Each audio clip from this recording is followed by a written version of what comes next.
ഏറെ വിവാദങ്ങൾക്കും കോടതി വിമർശനങ്ങൾക്കും വഴിയൊരുക്കി ചിന്നക്കനാലിലെ മാലിന്യ പ്രശ്നത്തിന് പരിഹാരമാകുന്നു. ചിന്നക്കനാൽ വിലക്കിൽ സിംഗകണ്ഠം റൂട്ടിൽ പുതിയ മാലിന്യ പ്ലാന്റിന്റെ നിർമ്മാണം ആരംഭിച്ചു. ശുചിത്വ മിഷനിൽ നിന്നും അനുവദിച്ച 20 ലക്ഷം രൂപ ഉപയോഗിച്ചാണ് നിർമ്മാണ പ്രവർത്തനങ്ങൾ ആരംഭിക്കുന്നത്. ദിവസേന നൂറുകണക്കിന് വിനോദസഞ്ചാരികൾ എത്തുന്ന ചിന്നക്കനാലിൽ ഏറ്റവും വലിയ പ്രതിസന്ധിയായി നിന്നിരുന്നത് മാലിന്യ പ്രശ്നമായിരുന്നു. മാലിന്യ സംസ്കരണത്തിന് വേണ്ട സംവിധാനമില്ലാതെ വേസ്റ്റ് കുഴി ഭാഗത്തെ വലിയ കുഴിയായിരുന്നു മാലിന്യങ്ങൾ നിക്ഷേപിച്ചിരുന്നത്. ഇവിടെ നിന്നും ആന മാലിന്യം ഭക്ഷിക്കുന്നതിന്റെ ദൃശ്യങ്ങൾ പുറത്തു വരികയും ഇതിൽ കോടതിയുടെ വിമർശനം ഉണ്ടാവുകയും ചെയ്തിരുന്നു. എന്നാൽ പിന്നീട് പഞ്ചായത്ത് മാലിന്യ സംസ്കരണ പദ്ധതിയുമായി രംഗത്തെത്തിയെങ്കിലും സ്ഥലം ലഭിച്ചിരുന്നില്ല.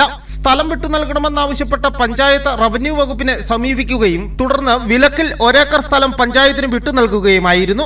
നിലവിൽ മറ്റു നടപടികൾ സ്വീകരിച്ച് മാലിന്യ സംസ്കരണ പ്ലാന്റിന്റെ നിർമ്മാണ പ്രവർത്തനങ്ങളും ആരംഭിച്ചു. 2 വർഷമായി നമ്മൾ ഇതിനു വേണ്ടിയിട്ട് പരിശ്രമിക്കുകയും ശുചിത്വ മിഷന്റെ ഫണ്ട് ഉപയോഗിച്ച് 20 ലക്ഷം രൂപയുടെ ബിൽഡിംഗ് നമുക്ക് കിട്ടിയ സ്ഥലത്ത് നിർമ്മാണം ആരംഭിച്ചിരിക്കുകയാണ്.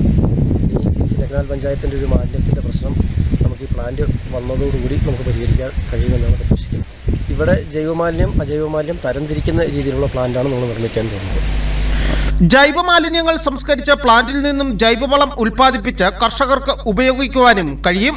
കൂടാതെ പ്ലാസ്റ്റിക് മാലിന്യങ്ങൾ വേർതിരിച്ചു മാറ്റുന്നതിനും വേണ്ട സംവിധാനം പ്ലാന്റിൽ ഉണ്ടാകും.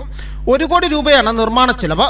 പ്ലാന്റിനോടൊപ്പം യോഗങ്ങൾ ചേരുന്നതിനടക്കം ഉപയോഗിക്കുവാൻ കഴിയുന്ന തരത്തിൽ വലിയ ഹാളും ഒപ്പം മാലിന്യ സംസ്കരണം സംബന്ധിച്ച് പുറത്തുനിന്ന് വരുന്നവർക്ക് നേരിട്ടെത്തി കാണുന്നതിനും പഠിക്കുന്നതിനും അവസരമൊരുക്കുവാനും പ്ലാന്റ് പൂർത്തിയാകുന്നതോടെ കഴിയുമെന്നും ഗ്രാമപഞ്ചായത്ത് പ്രസിഡന്റ് NM ശ്രീകുമാർ പറഞ്ഞു.